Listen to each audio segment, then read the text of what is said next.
RNN news Marathi, रहा update, आवाज सर्वसामान्य माणसाचा RNN न्यूज मराठी। यवतमाळ जिल्ह्यात 21 एप्रिल पासून बेमुदत संपाची घोषणा।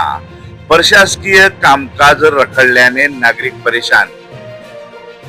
पुसद सरकारी, निम्न सरकारी शिक्षक व शिक्षकेतर कर्मचारी समन्वय समिती जिल्हा यवतमाळ यांच्या वतीने विविध प्रलंबित मागण्यांसाठी 21 एप्रिल 2026 पासून बेमुदत संप पुकारण्यात आला आहे।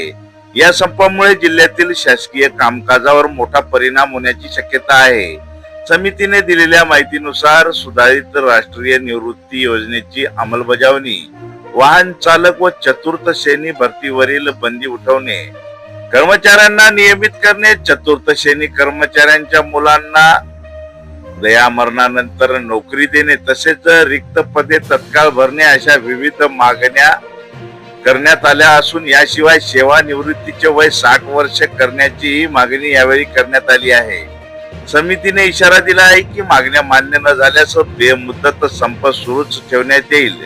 तसेच सर्व कर्मचारी वर्गाने संपात सहभागी होण्याचे आवाहन करण्यात आले आहे।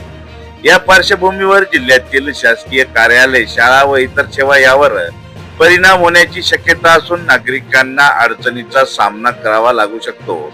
प्रशासनाने यावर अद्याप कोणतीही अधिकृत प्रतिक्रिया दिलेली नाही, परंतु सदर प्रकरणावर शासनाने तत्काळ तोडगा काढावा अशी मागणी जनतेतून होत आहे। RNN news Marathi, Pusad.